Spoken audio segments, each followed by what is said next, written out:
Jenn Creighton, welcome to the work item. Really excited to have you here. Hi, I am also very excited to be here.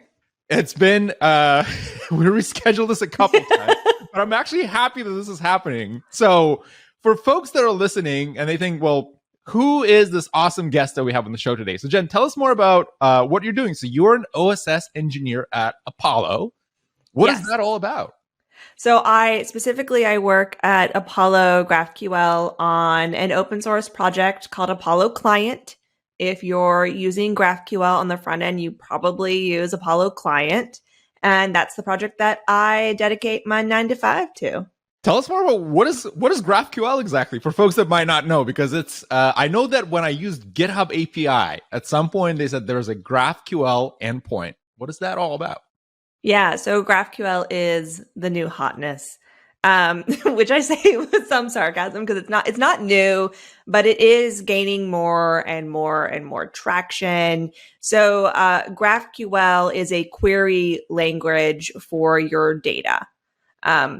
It's kind of confusing. I totally get it. I didn't really understand what it was for a very long time too, because it sounds very magical where people are like, you just build a query that is going to request your data and voila, you get it. And I was like, no, how does this work? Sort of under the hood of this is this concept that all of your data that you want to grab out of your APIs is technically a graph, that it's all interconnected and you can make it into a graph structure. And that if you do that, you can then query that graph. Now, of course, you have to tell the language how to query that graph. There are things called resolvers, but essentially that's like the too long don't read what GraphQL is. Instead of using REST, you might use GraphQL, and it's just a little bit different. So it's essentially SQL for the web, if you will, or in my layman's terms version of it in some case. Kind of, yeah. Except it's important to note that you could be getting your data from anywhere. So it doesn't have to be that you're getting it from a database. You could be getting it from REST APIs that you're integrating into your GraphQL. You could be getting it from a database. You could be getting it from a JSON file, which I've done for a quickly spun up GraphQL server. So GraphQL is really agnostic about where you're actually querying the data from. But it is kind of SQL-ish in how you're putting together, not necessarily somewhat. You're putting together basically a query that's I would like the list of items here and I want them all to include their name and this URL. So we could make this podcast a crash course in GraphQL. But I think the interesting thing is your career. So you are an OSS engineer. Yes. And this is something that I've actually never talked about on this podcast, is that there's engineers that work on internal projects. There's engineers that work on, I want to say proprietary products, right? So yeah. the big companies. And then you're working in the open. What are kind of the biggest differences, I guess, between OSS engineering versus, I'd say, internal or proprietary engineering? Oh my gosh. I mean, the first thing is that normally, and this is probably the reason why you haven't had anyone yet on the podcast who does this, is that open source is unpaid normally, right? If you're working in open source, it's usually that you're giving up your free time on evenings and weekends to build something and craft something. And there's very few paid open source roles, very few. For instance, one of the big ones in JavaScript is the React team, right? React is an open source project at Facebook, but they are paid to maintain that project. And that's because Facebook has, a clear, they want to maintain React. They use it internally. They need to push it forward. It is their framework of choice. And while they're doing it, they're also giving it out to the world for free. Great. Apollo Client is something similar. It is an open source project that is backed by a company. The company actually has paid products. If you use GraphQL, we make products that make it easier for you to interact with your schema and creating that and creating a GraphQL endpoint.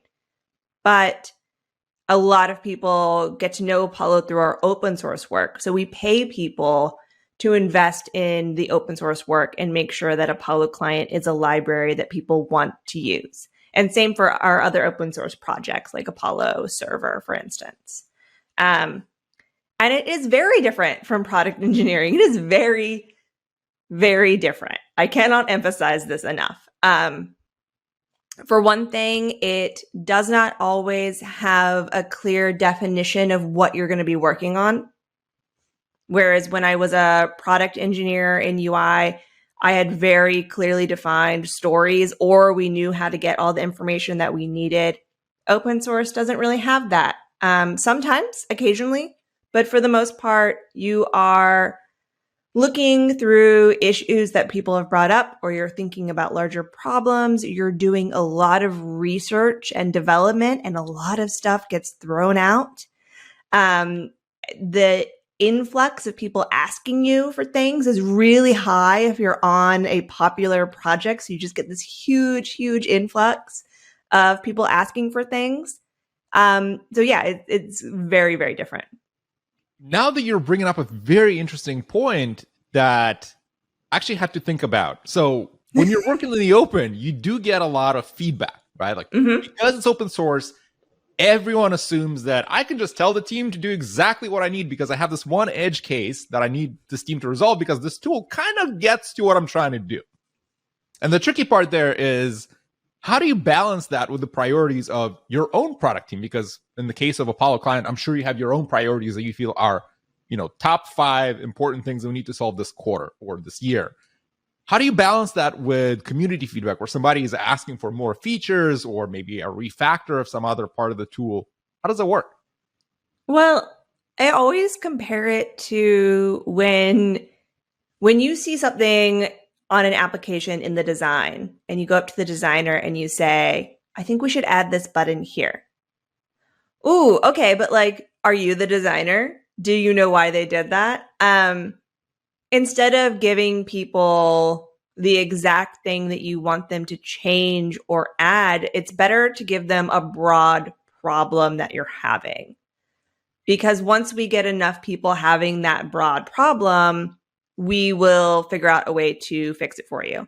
And we'll probably include the community in that fix. A lot of times, our main architect for the project, Ben, he will put out a PR about what he's thinking about as a fix for something that he's seen crop up in multiple issues.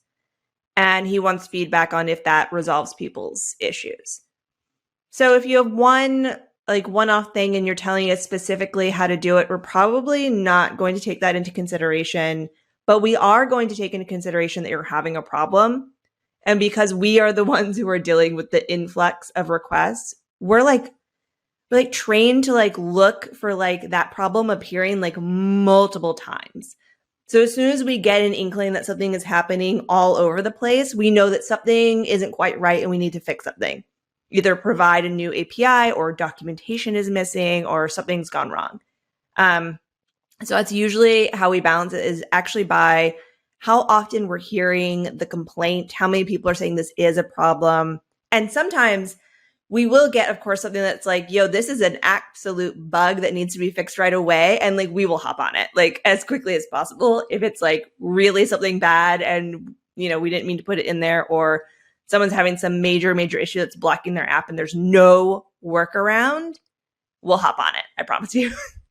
So essentially the difference between something is broken versus I want this other thing. And yes. If I'm understanding correctly, the key that you're calling out is focus on the user scenario instead of a specific need. I want this button to be green instead of blue versus it's not an accessible color and my screen reader cannot pick it up. Yes, exactly.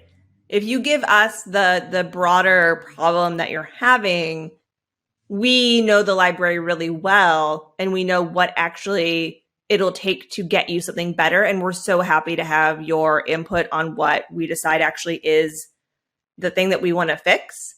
But if you're giving us I want exactly this API, well, then you might want to fork because we're probably not going to do that. But I promise you that we have spent so long thinking about these problems researching these problems, there's a wealth of knowledge on this very small team that is Apollo client. We can probably together with you come up with something better than what was the initial thing. And that's, I've always found that to be true whenever I go to a designer. What is your recipe for that healthy collaboration in the open with your community? One thing that comes to mind is if you are asking people to contribute open issues, open PRs, I've seen folks get over eager and they see a product and they're like, you know what? I'll spend 3 weeks building this and I'll create a pull request and here's my work, merge this. And then you're like, whoa, hold on a second. This is not quite what we're doing. But then you're running the risk of alienating this person because it's like, well, I worked on this thing, your project was open, I had a pull request, and now you're telling me that I don't do it. What's your recipe for having a healthy collaboration culture? Okay, somewhere in my brain is this blog post that I have been thinking about for months since I started working on this project called Maybe Don't Contribute to Open Source.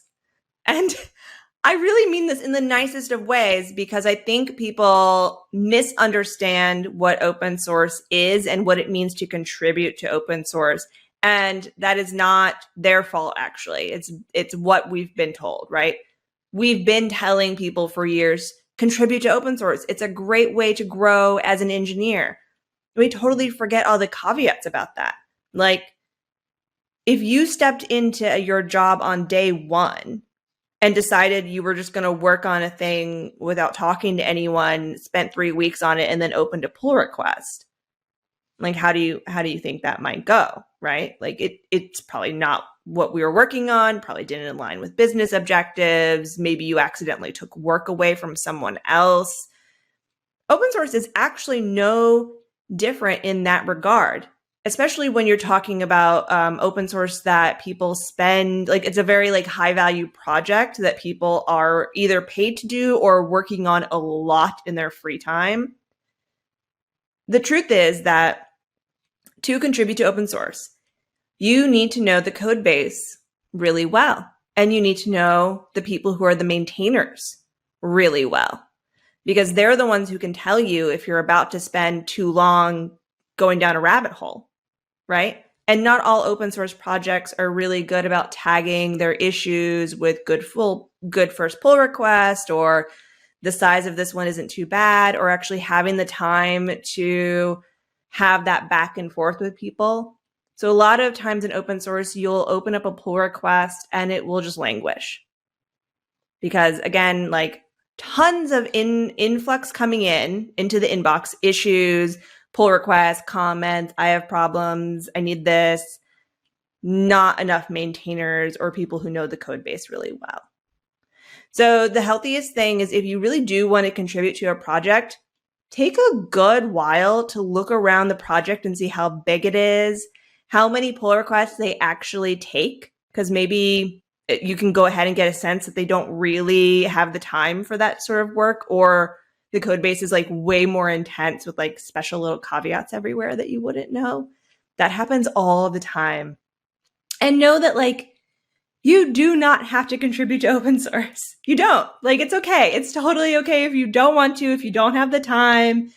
Or just like take some lessons from it that don't require you to open a pull request. It's actually totally fine if you. I used to spend my time digging into code bases that were open source because I just wanted to see how they were built and trying to figure out why they did things the way that they did. And that is really valuable as an engineer. But actually getting like a pull request out and getting it merged is not. And the other thing is, like, just be nice, like, both ways. Like, I try to be super nice to our people who are trying to contribute. I try to be really understanding when they've taken their time and we didn't give them what they needed to know not to do something. And I try to take responsibility for when those things happen. So that's part of it too, is just like being accountable to, like, well, how did I let a contributor not know that they were, doing something that wasn't going to get merged? Those types of things. So working in the open source space doesn't absolve you of the responsibility to actually collaborate. Just because something is open doesn't mean that you do whatever you feel like it. Well, because the code is open, so I can just add whatever code, remove whatever code, modify things. So there's that tricky balance. And I like your point about this going both ways, because fostering good contributions does require you to work with the contributors and having them feel like they're respected, they are appreciated, and the fact that they did spend their time, creating an issue or filing a bug, even if it's not going to get accepted. Because even from my own experience, I know that a couple of times I would work on a project and I would pull some open source, library and whatnot. And at first, I totally understand it's unpaid labor, right? So it's like, who am I to ask them to fix something? But then you open an issue, they're like, you did not provide the required information. Close. Like, well, I didn't know I need to provide it. I'm sorry. Like, I'm happy to provide that information, but like, why be a jerk about it? Yes. Yeah. And we have like very clear, not only guidelines for what we need you to include in the issue, but we provide you with code sandboxes to get you started on providing a reproduction. Because the truth is, without a reproduction, we probably can't dig into what's going on. And if you can't reproduce it, it points to it's probably an issue on your specific setup or your specific machine. So it's going to be really difficult for us to dig into. But it's up to the open source maintainers to make that really clear and to work on those guidelines. And I love you being like, yeah, it doesn't absolve you from collaboration. Yeah, I have bad news for engineers. There is nothing in this field that absolves you from collaboration. I'm sorry. There is just nothing. There is no world in which you don't have to talk to a person at some point and figure things out together. Get used to it. Work on those skills. Like I actually use a service called Grammarly when I write my responses to people, just to make sure that like my tone is like friendly and I'm coming off nice, It's important. Right. And especially because, in our industry, we have this trope of like the genius engineer, right? That's like, I just know exactly what to do and y'all cannot question me. Like that never happens. Like every single project that I work with, like somebody will look at my code and say, actually, like you can improve this other part here. I'm like, I didn't think about it.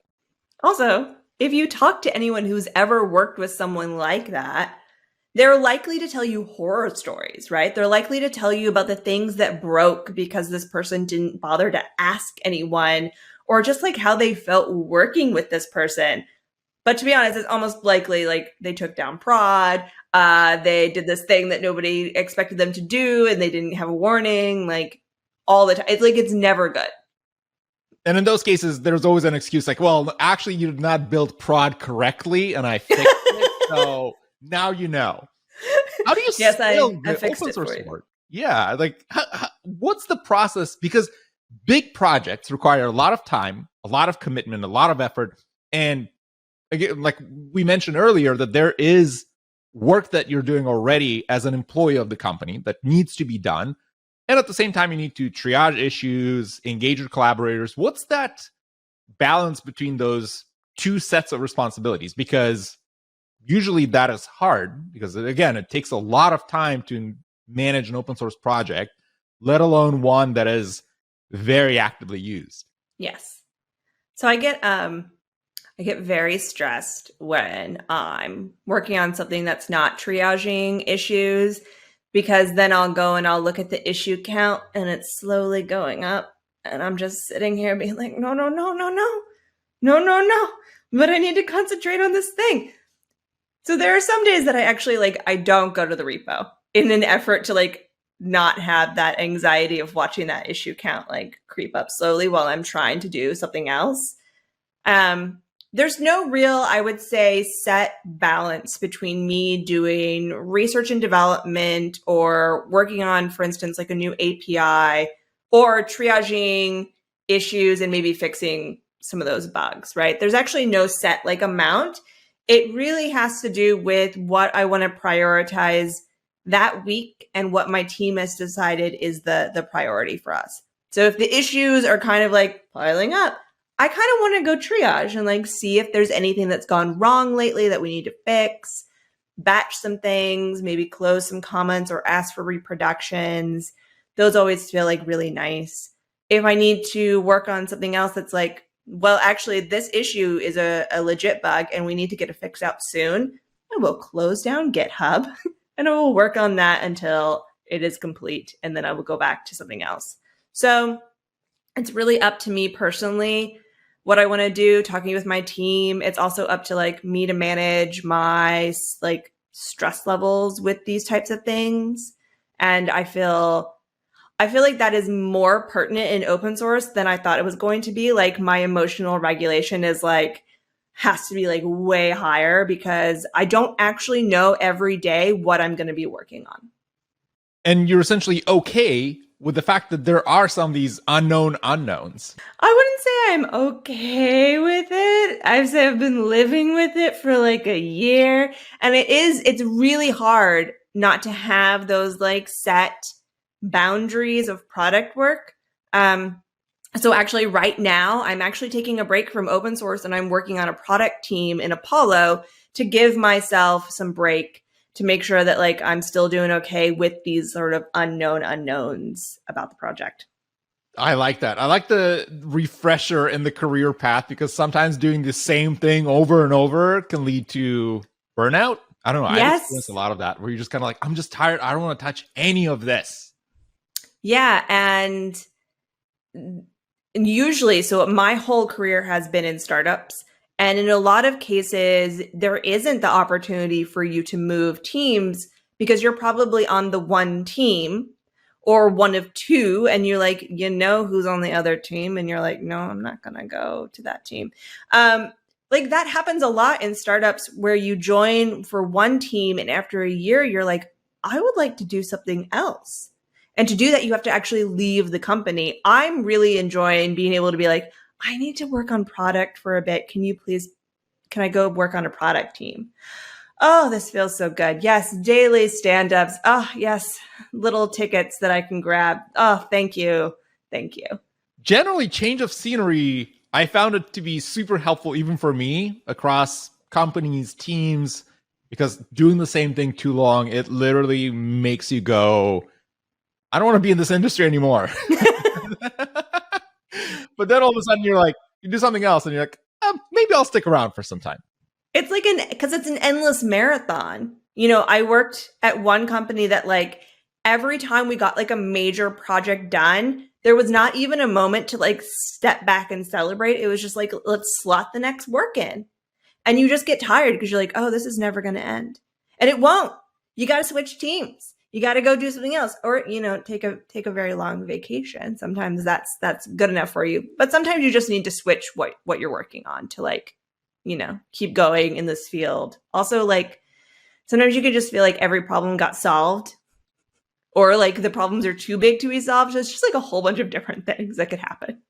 So do not subscribe to hustle culture on a continuous basis. It's okay to do it in moderation, but not on a continuous basis. I do not subscribe to hustle culture, and I don't think anyone should. I just, no, that's a recipe for burnout. It's a recipe for like, you know, really having the wrong concept of like what your value is in the world. There's more to life than writing code. Surprisingly, yes, there is an outside world. I know for the past year, it's been like, there is no outside world. But I promise you there's an outside world. So speaking of careers, and we kind of started GraphQL, talked about open source, but you had a pretty extensive career as well. And you mentioned that you worked at startups before. Until you got to Apollo, what was your path like? How did you get into this space? So way back in the day when I went to college, I majored in English and creative writing. So I didn't really know what I wanted to do yet. I thought maybe I would want to be a lawyer. That was a bad choice. I actually always like very longingly looked at the computer science like degree program, and then I saw like the math requirements and I was like, well, no, that's not going to work. So I didn't know that I was going to be in this field. I didn't even think I could do it. I thought like, this is math. I need to know calculus to do this job. Obviously this isn't going to work. I'm really good at sentence structure, creative writing. I'm sure I can parlay that into some sort of career somewhere. I ended up working in marketing, and I worked as a web content manager for the Science and Entertainment Exchange, which was a part of the National Academy of Sciences. I was working on their website, like writing all the content for it and keeping the website up to date and working on all their social media. And I had to like learn a bit of HTML and CSS. I had played with these things when I was a kid, and so this was kind of a refresher for me. And as I was doing it, like this light bulb went off of like, wait, I could just teach myself how to do this, can't I? I think I can. And like that is basically like too long don't read. I retaught myself HTML, CSS. I taught myself JavaScript, and I eventually parlayed that into a career. I worked for Ralph Lauren in their marketing department, building their content system. And then I left to go work in startups. And I have been there for, I'd say 9 years now. Wow. And you're breaking, again, the stereotypical path of you absolutely need to have a computer science degree to work in tech. You don't. You really do not. I've met product managers that are biology majors. I've recently talked to somebody on this podcast that they went from thinking about doing med school to deciding to go into tech. There are just so many paths to do that. And what's interesting too is it resonated with me, the math component, because I personally love math, but there's so many things in the computer science curriculum that I struggled with that thinking about it back and like, oh my goodness, we are like scaring so many people away from this industry by these like rigid requirements. I remember my intro to algorithms class. And I was like, all right, I'm not really good at algos, but I'll try it. And they throw you into C from all the languages to study it. So it's horrifying. You start learning about like the pointers, and it's like, it has nothing to do with algos. Like I'm learning more about and struggling to figure out how to work with C and its cryptic errors instead of actually solving a problem. Like how many people were actually alienating from this industry by saying, actually, I don't care about C. I want to write JavaScript because I'm good at web dev. I don't like, and thinking back, like how many times have you actually used C if you're a web dev? Probably not a lot. Like doesn't excuse the fact that, yeah, maybe you'll need some understanding of how does WebAssembly work and what's the intermediary process, but it's not that requirement. I cannot stress enough that you don't have to know calculus to do this job.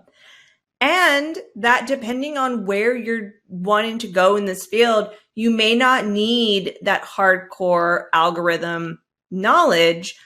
For front end, you often do not need to know algorithms. You will need to know data structures, but it's different than if you're working on a back-end language. There are things in JavaScript that we didn't even have until a few years ago, like maps and sets, like the other languages, like if you were to ask about data structures, like I wouldn't have been able to tell you like what a set is like several years ago. And also the really important thing is you can learn everything. You can learn everything. You can learn everything you need to know. I promise you, like if you want to go get the degree, you go get the degree. You do it. Good for you.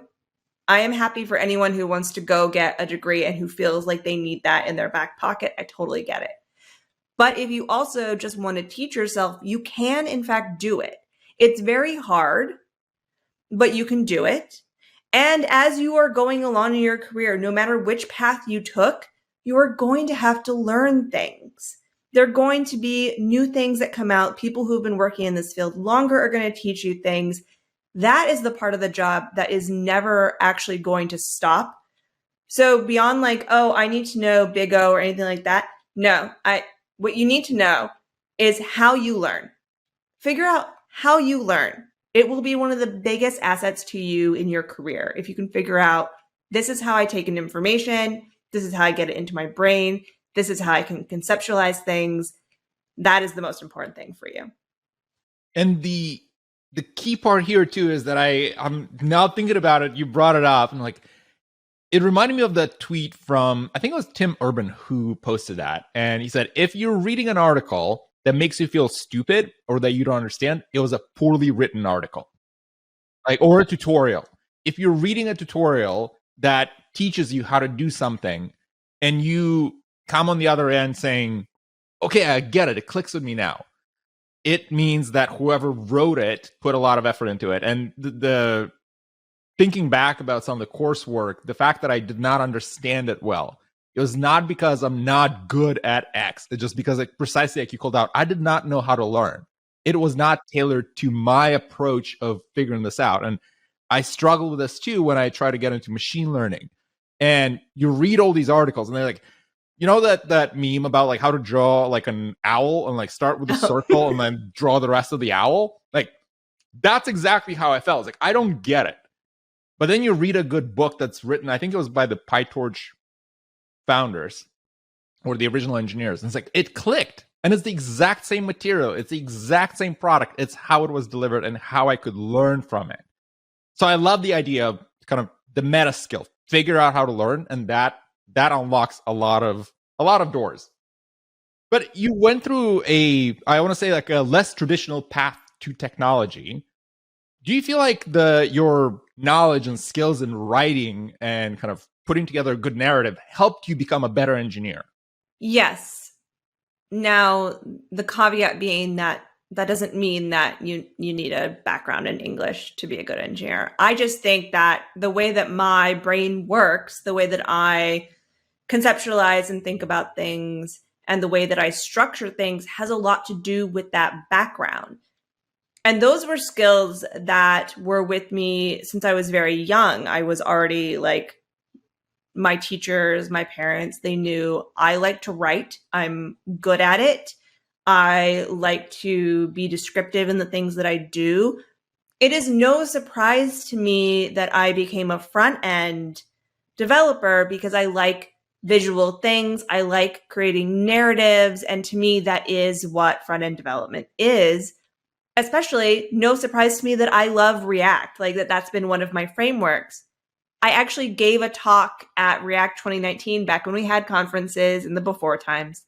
And it was called React is Fiction. And it was about that learning of mine of like what it means to translate the principles that I learned from fiction to React and how well that has supported me in creating components in React in my career. The theme that I'm hearing is that you're focusing a lot on the web side of technology. Why is that? Because it's also a hotly debated topic when folks early in their career ask, oh, should I go into mobile development? Should I do web, games? There's just so many options. And you chose web. Why was that? I chose web because I knew that things being visually represented to me on a screen was really important to how I learn. I'm very visual. When I work on any project, when it's not going to be something that I can push to the web and see. So when I'm working with Apollo client, where it's just a JavaScript library and I'm probably looking in like my console or my dev tools at something, I'm often taking things and translating them into notes that I can see visually. So I'll take an array and I'll actually write it out what it's supposed to look like. That's really important for me just to be able to visually see things. And so my partner is actually a backend engineer, and we just joke all the time about how very different our respective like career paths are. Because I'm like, yeah, look at all these things that I built that you can visually represent. And he's like, yes, for mine, you can see that I made this graph line look like this graph line. And that was my work, but I promise you I did a lot of things underneath. So it's just like way, way less visual. And that's how I kind of picked it. I have over time like dabbled in other little things, but I keep coming back to web as my home front and something that I just really enjoy. I've also just never been able to get bored in web, which was a big plus for me, that there, as much as it can be like very overwhelming also to have to keep learning, it is also good for me to always have something new to dive into on the front end. It reminds me of the conversation that I had with one of the SREs on a former team that I worked with when they're like, we're so excited to show me that we now have the uptime of 99.999 instead of 99.99. And I was like, how's it different, right? It's kind of the same, right? Like, no, but it's an extra 9. It's much more reliable. Like, is it? I don't know. They were so excited about it. And they're like, oh, like we found this perf optimization that now we know exactly. Like, And to me, it just did not click. I was like, yeah, as a product manager, sure, I guess it's better, but it's still 99%. So I guess. Oh, I feel so sad for them. I feel like every time he's like, look, my graph, it does the thing. And I'm like, cool. I'm sorry. I wish I could be more jazzed about it. Our uptime this month was 17. Like, yeah, for sure. Oh, I see know. that line. The work they're doing is like so hard, but they don't have like all the visual stuff to like show it.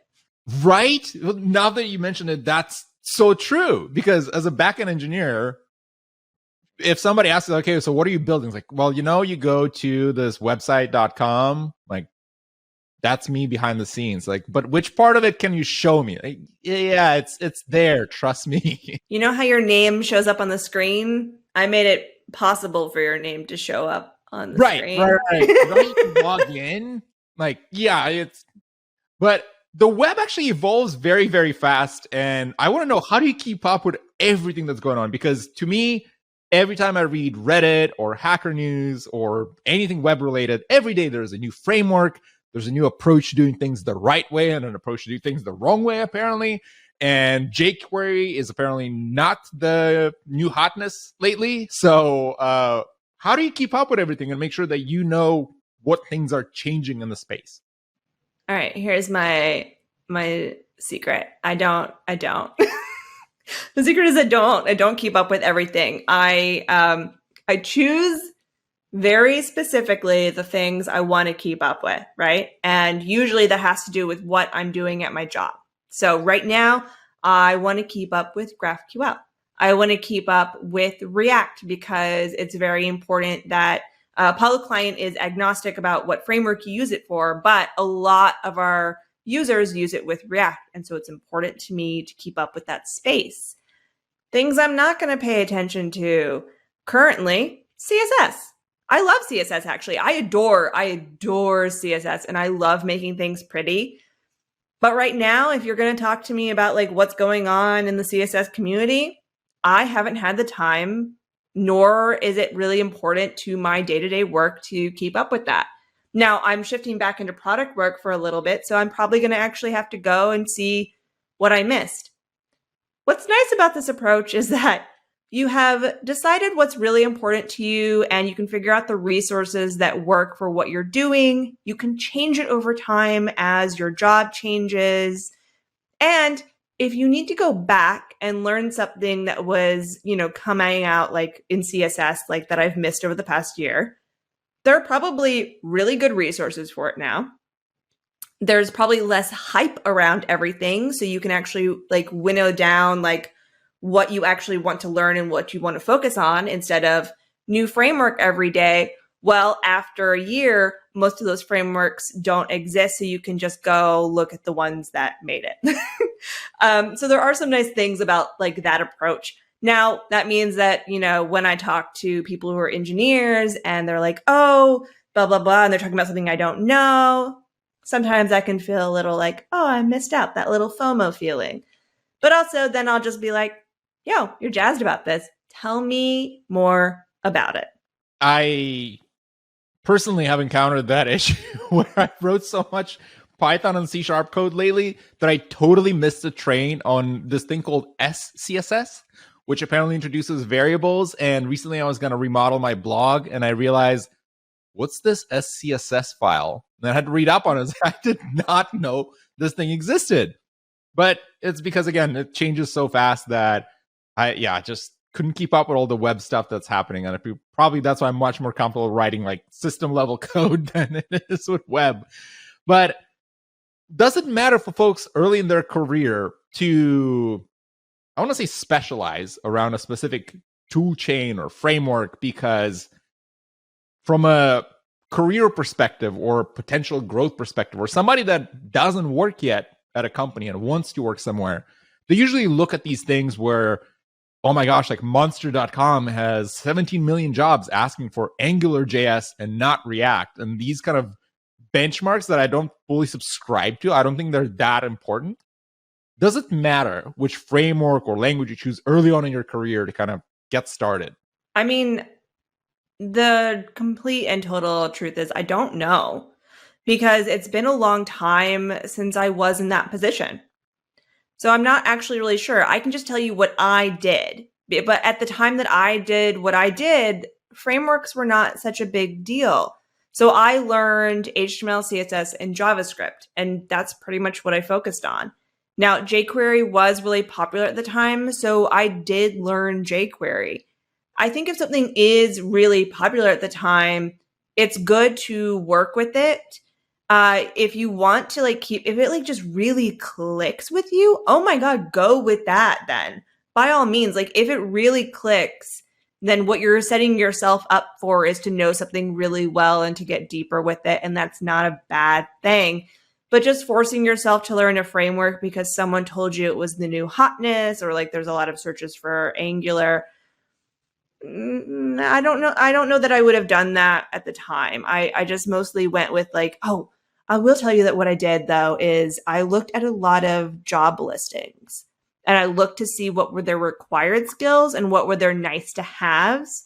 And that did help me sort of figure out what I wanted to focus on in terms of trying to get that first job. So to your meta point earlier, learn how to learn, because learn how to learn.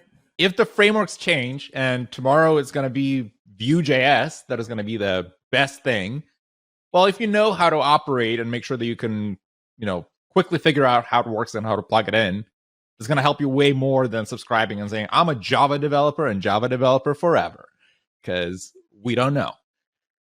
We don't.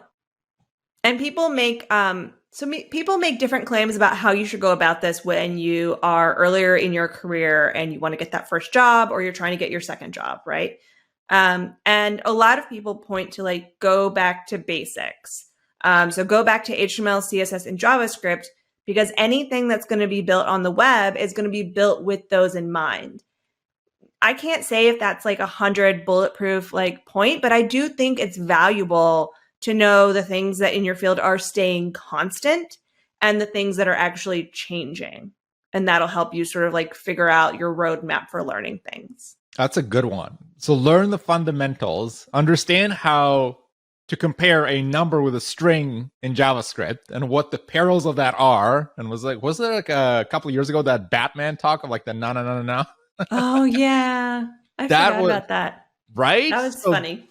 The funny things about JavaScript, that it doesn't matter which framework you use. At the end of the day, it all is JavaScript, or it's all CSS, it's all HTML. How does that work? And I really like that approach. So it's starting with the foundations instead of the layers on kind of the nice to have wrappers on top of it.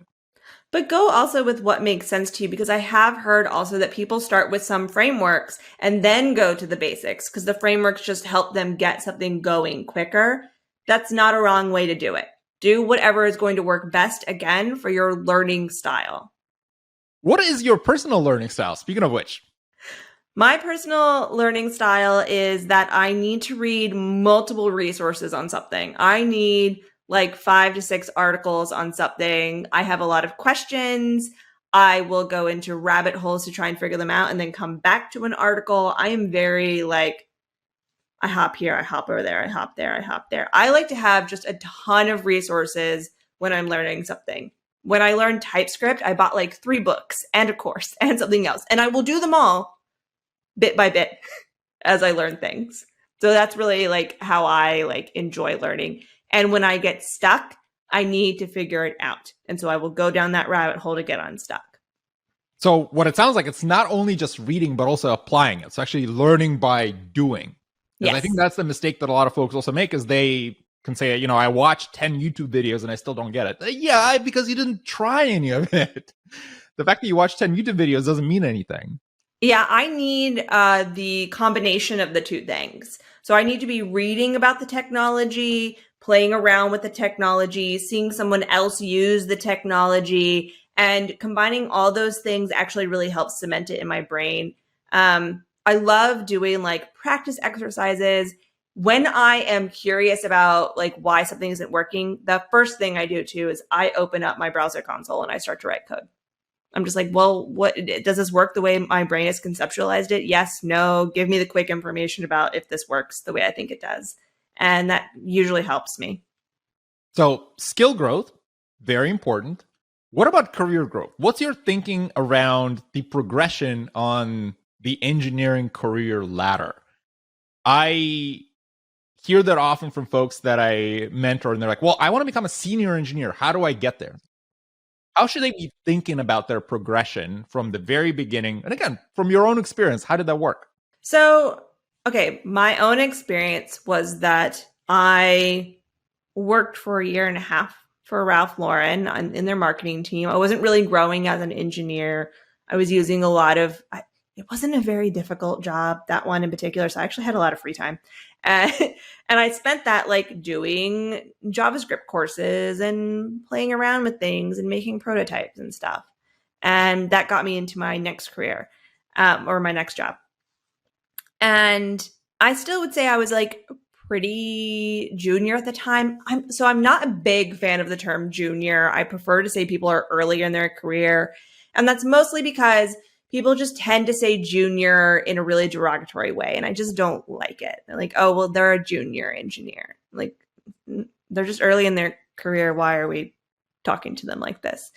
And as early in my career engineer, I didn't really understand what it meant to get to the next level. And I kind of thought it just had to do with how much knowledge you had about the thing you were working with. So I just thought like, oh, okay, so the seniors, they always have the answer for why something's not working in JavaScript. So if I just learn JavaScript really well, then I'll get to mid-level and then I'll just get to senior. Yeah, that's not actually quite how it works. I mean, you do need to know a good deal of information about the thing you're working with, but still to this day, and I've been working with JavaScript for 9 years now, there are things about JavaScript that I'm just totally going to blank on and totally going to forget or haven't even worked with because it's a freaking large language. And so that's not really what makes a senior. You do need to know the thing you're working with and you need to know it well enough to get your job done. But here are some other things you need to know to get to that next step. How to find out information. How? How do you find out why something isn't working? How do you find out how to make it work? How do you find out how to build something in the first place? These are really important things for you to do as you progress in your career. And what I find mostly is early career engineers are confused about how to find out information. How do you debug? This is one of the most important things you can ever possibly do in your career is figure out how to debug things and how to do it well. And not enough people put a lot of resources or time or attention into debugging. But the seniors that come in and can quickly figure out like why something is the way it is, that's a really powerful skill that makes everyone else around them a 10x engineer. They can come in and help you figure out how to debug things. Super, super valuable. Knowing when to prioritize things. This is a big deal that no one teaches you. You're going to learn this on the job. How do you prioritize your work? How do you know when you're stuck and you need help? How do you then go and get that help? How do you explain the problem that you're having? How do you explain the ways that you worked around the problem, giving the other person enough information to come in and help you, those types of things. And then some of the biggest things that you never get taught about is like how to talk to other people, how to do code reviews, how to be nice when you don't want to be. There's just like so many things about being a senior that are not language specific or how much you know about a thing. That last point around communication is something that I feel like a lot more people need to understand it really quickly, that how you talk to other people and how you make other people feel will drive a lot of your career progression over the long term. It's so missed. Yeah. I, a couple of years ago, had what is known as a come to Jesus moment where I had to realize that I had taken on some like bad behavior because of how the other senior engineers in my previous jobs had talked to people. And I just thought that's how you do it. And I had to have a moment realizing that is not how you do it. And no, like you were not like technically trained by your previous senior engineers to do things like give compliments, but you're going to have to actually do that. You have to be nicer than the people were in your past. Just because you went through those things in your career does not mean that you need to then perpetuate the cycle. This is included for interviewing as well. If you had to go through a really horrible interviewing process, you don't have to make the future people go through those interviewing processes. You don't have to do it. I also find it very, very important, the point you're calling out around even disagreement, because not always will you agree with people. And how you bring up that disagreement, again, impacts a lot of how people perceive you and how they will treat you through your career. If you disagree with somebody and you reply to an email with a reply all and just say, under what authority you're making this decision, and you're like, yeah, right, that can be a little bit of a not the right approach to go about it, versus, hey, I see this decision is being made. I want to understand more what's the underlying reason, just so that we make sure we're on the same page. You're kind of communicating the same message, but in a way different approach to do that. Yeah, super different. And to be honest, some of this like disagreement thing is the really age-old advice about like pick your battles. I love to come back to like, what are we doing here? Oh, we're building a website. Okay, so this doesn't matter that much. Okay, all right, cool. So it's okay if we disagree on this or we go with your suggestion. We're just building a website. It's fine. Like, do you really want to die on this hill? Like, is this something like, oh, let's argue for 3 days over which security model? Like, it's important. We can pick one that solves the problem. Let's just go with that. Because in the grand scheme of things, it doesn't matter. Like, you're going to look back at it in a year. It's going to be another one anyway. Who cares? Yeah.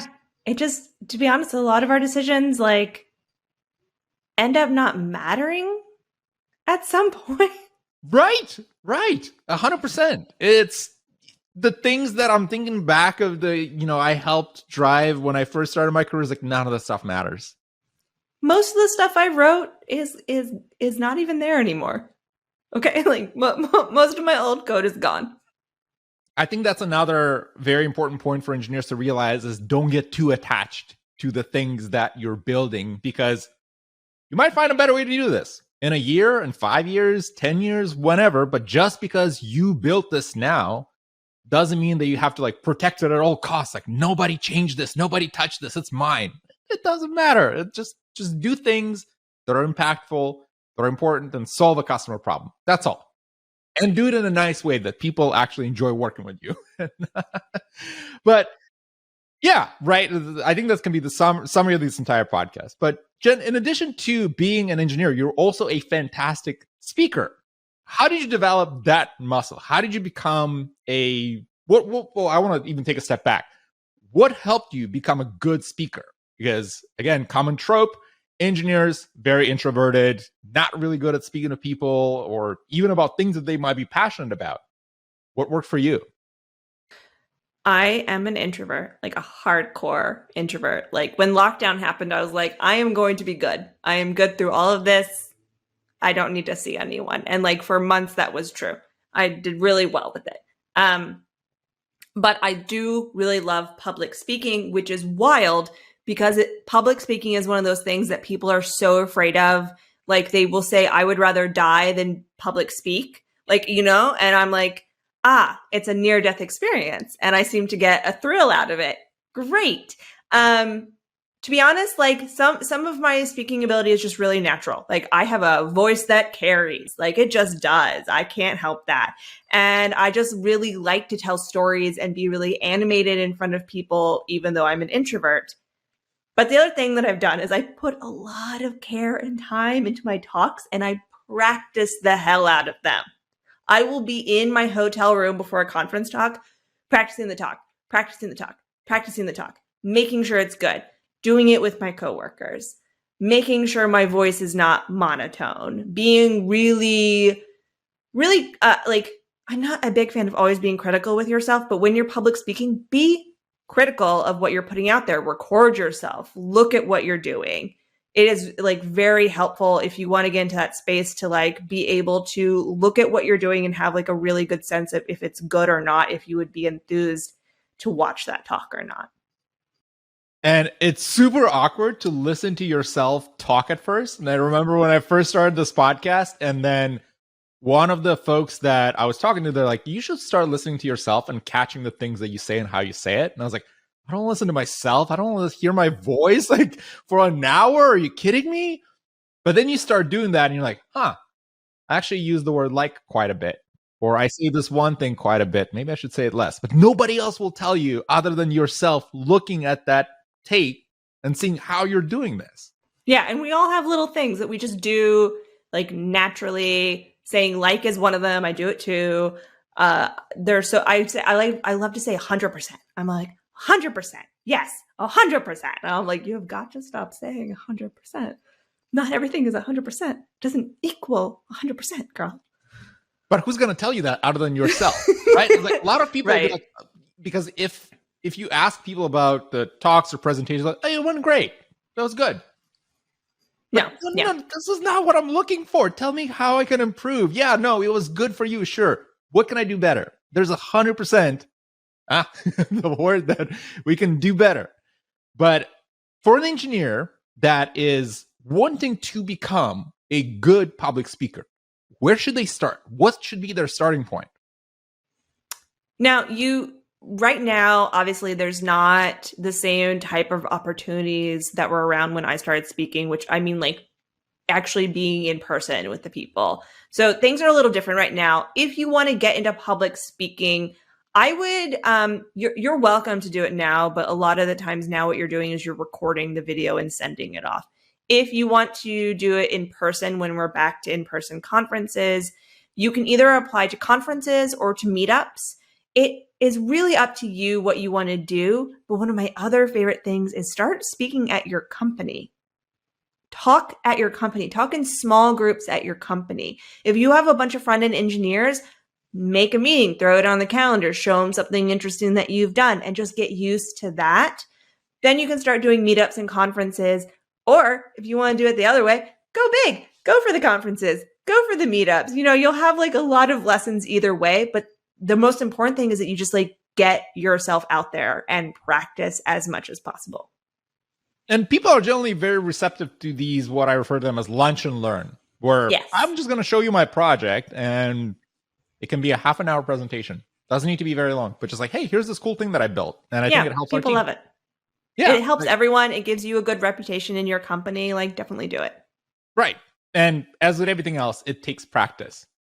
So, Jenn, now that we know some about your career and you've had a very, very fascinating journey, knowing what you know now about the things that you've built in terms of your career, your growth, what is one uncommon advice that you would give folks early in their career that you feel is important to know or internalize early on that might not have been obvious early in your own career? The thing I've been learning over the past couple of years is actually the undoing of internalizing messages that were given to me in tech.